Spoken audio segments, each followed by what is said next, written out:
జ్ఞానం వేరు, వివేకం వేరు. నాలెడ్జ్ అనేది వేరు, విజ్డమ్ అనేది వేరు.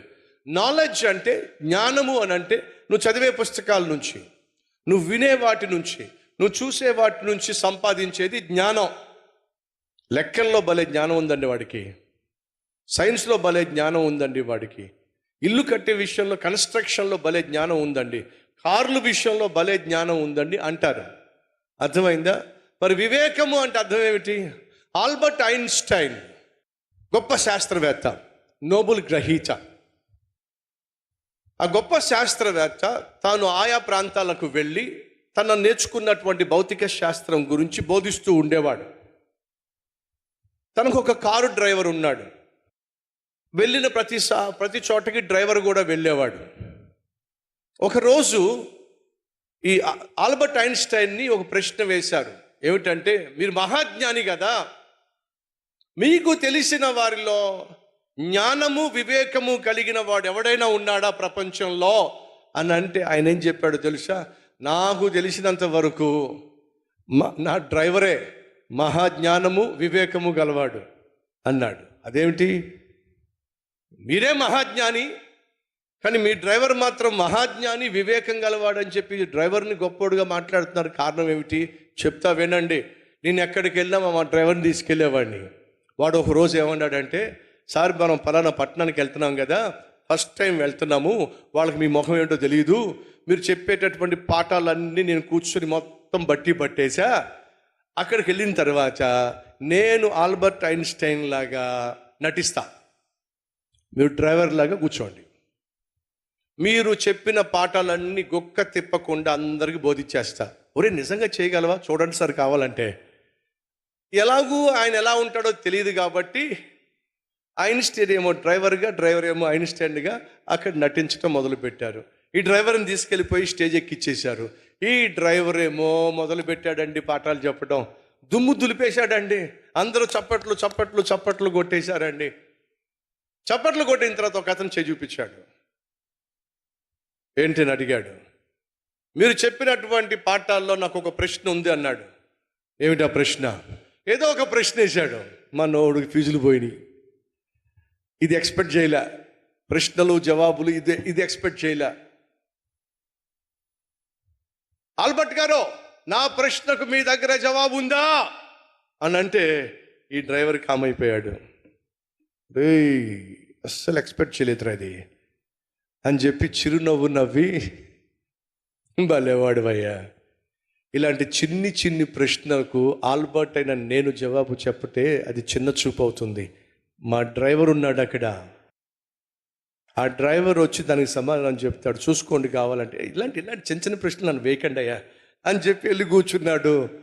ఆల్బర్ట్ గారు పైకి వచ్చి జవాబు చెప్పాడు. అప్పుడు ఆల్బర్ట్ గారికి ఏమర్థమైందంటే, మా ఓడికి జ్ఞానమే కాదు, దాంతోపాటు ఏముంది, అది జ్ఞానం అంటే విషయాన్ని తెలుసుకోవడం, వివేకము అంటే సమస్య వచ్చినప్పుడు పరిష్కరించటము, అది వివేకం.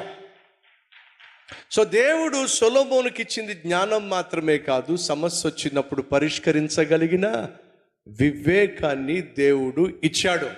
అమ్మ మీకు అర్థమయ్యేలా చెప్పమంటారా? ఫ్రూట్ సాలడ్ ఎప్పుడైనా మీరు చేసి ఉంటారా, చేయలేదా? ఫ్రూట్ సాలడ్ దేంతో చేస్తారు? ఫ్రూట్లతోనే చేస్తారు, అంతేనా? అది చేయాలంటే మీకు జ్ఞానం కావాలి. ఏం జ్ఞానం కావాలి? ఫ్రూట్ సలాడ్ ఎలా చేయాలో జ్ఞానం కావాలి. దాంట్లో అన్నీ ఏముంటాయి? పండ్లు ఉంటాయి. అరటి పండు వేస్తారు, యాపిల్ పండు వేస్తారు, ద్రాక్ష పండ్లు వేస్తారు, అన్ని పండ్లు వేస్తారు. అలా వేయటం మీ జ్ఞానం. చింతపండు వేస్తారా? వేరా? ఎందుకేరు? అది కూడా పండేగా.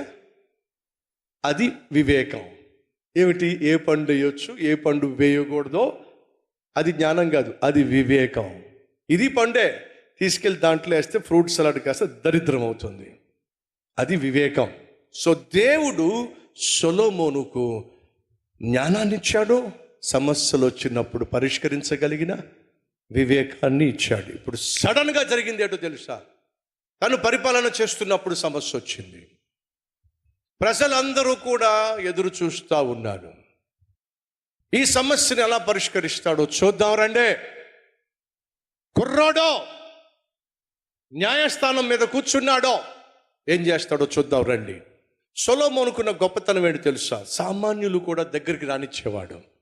రాజు అయినప్పటికీ కూడా దేశంలో ఎవరైనా వచ్చి తన సమస్యను చెప్పుకోవచ్చు. ఇది దావీదు యొక్క విధానం. 2వ సమూయేలు గ్రంథం 14వ అధ్యాయము, అక్కడ ఒక విషయం ఉంది. తండ్రిలో పిల్లలకు నేర్పించండి. ఏమిటే విలువలు?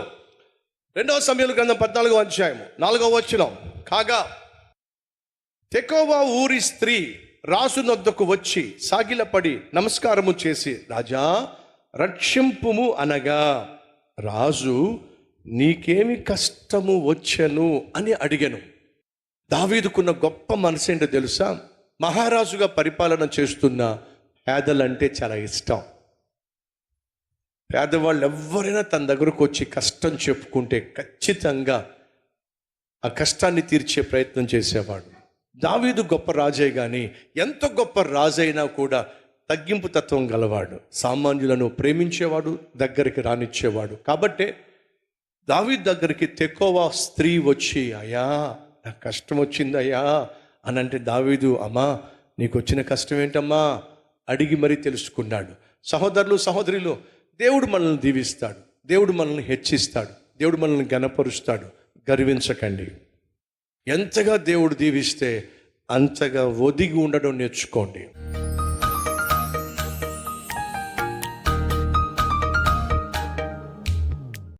ఒకే ఒక్క మాట అడుగుతున్నావు, మీ స్థానంలో నేను మరణించా, నా స్థానంలో నా బిడ్డగా నువ్వు జీవిస్తావా?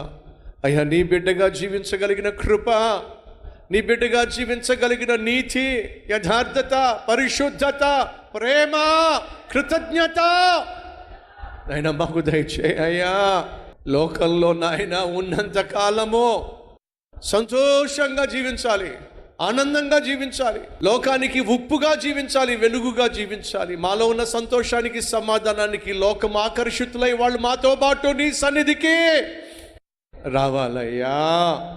అట్టి జీవితం మాకు దయచేయమని యేసునామం పేరట వేడుకుంటున్నాం తండ్రి, ఆమేన్.